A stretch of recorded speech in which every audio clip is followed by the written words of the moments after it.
Hello guys, आज सकाळीच मी इथे भाजी बनवायला घेतली होती आणि मी बनवणार होते आज मटकीची भाजी, जी की मला प्रचंड आवडते. तुम्हाला आवडते का मटकीची भाजी? ते मला कमेंट करून नक्की सांगा. भाजी बनवण्यासाठी इथे मी कांदा चिरायला घेतला आणि कांदा चिरल्यानंतर लगेच लसूण सोलायला घेतला. थोडासा लसूण भाजीत घातला ना की भाजी खूप छान लागते. बऱ्याच भाजीत मी लसूण वापरते शक्यतो. भाजीची तयारी झाल्यानंतर इथं मी भाजीला फोडणी द्यायला घेतली. मग तेलामध्ये जिरे, मोहरी, लसूण, कढीपत्ता आणि कांदा टाकून घेतला. कांदा 1-2 मिनटं छान लालसर होऊ दिला. कांदा भाजल्यानंतर काही मसाले टाकून घेतले.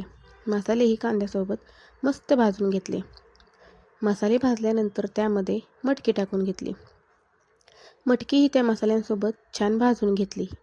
नंतर थोडंसं शेंगदाण्याचं कूट टाकून घेतलं आणि सगळं एकत्र छान भाजून घेतलं आणि नंतर त्याच्यामध्ये गरम पाणी टाकून भाजी शिजायला ठेवली होती.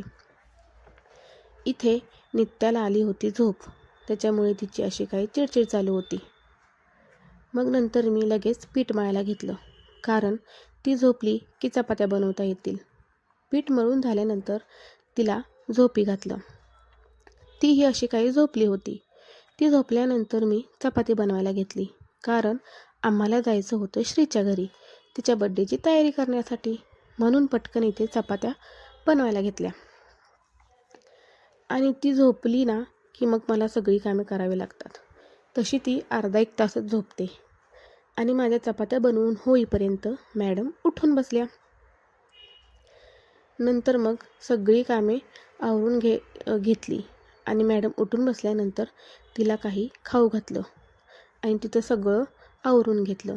नंतर मग आमची दुपारची सगळी कामे आवरूपर्यंत नित्याचे पप्पा यायची वेळ होते. मग काय, तिचे पप्पा आल्यानंतर आम्ही बसलो जेवण करायला. नित्यालाही तिची प्लेट दिली होती. तीही इथे आमच्यासोबत भात खात बसली होती. आमचं दुपारचं जेवण झाल्यानंतर तिला इथे मी वाफारा द्यायला घेतला होता. तिची तब्येत थोडी बरी नाही आहे, तिला झाली आहे सर्दी, त्याच्यामुळे तिला वाफ देऊन घेतली. आणि नंतर आमचं सगळं आवरून झाल्यानंतर आम्ही निघालो होतो श्रीच्या घरी तिच्या बड्डेची तयारी करण्यासाठी. आणि तिथे गेल्यावर नित्या आणि श्री यांची काही अशी मस्ती चालू होती. श्रीसुद्धा नित्याच्याच वयाच्या असल्यामुळे त्या दोघींचंही छान जमतं. त्या दोघीही छान खेळतात. दोघीही एकाच वयाच्या आहेत, थोडाफार फरक आहे. बड्डेची तयारी झाल्यानंतर आम्ही आलो आमच्या घरी आणि नंतर फायनली आम्ही रेडी होऊन बड्डे सेलिब्रेट करण्यासाठी निघालो होतो.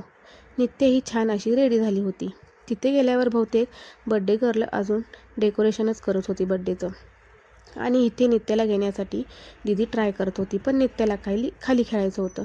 त्याच्यानंतर इथे केक ठेवण्यासाठी डेकोरेट चाललं होतं. मस्त गुलाबाच्या पाकळ्या टाकून घेतल्या आणि श्रीचं औक्षण करून घेतलं. श्रीसुद्धा काही एका जागेवर बसत नव्हती. तसंच खेळवत खेळवत तिचं औक्षण करून घेतलं आणि केक कट करून घेतला. सगळे समोसा आणि केक खायला बसले होते, पण नित्याला खेळायचं होतं. तिचाच खेळ चालू होता. नंतर मग रात्रीचंही जेवण तिथंच केलं आणि असा झाला आमच्या दिवसाचा शेवट. सो भेटूया नेक्स्ट व्लॉगमध्ये. तोपर्यंत तुम्ही आपल्या चॅनेलला सबस्क्राईब करा. भेटूया नेक्स्ट व्लॉगमध्ये. बाय.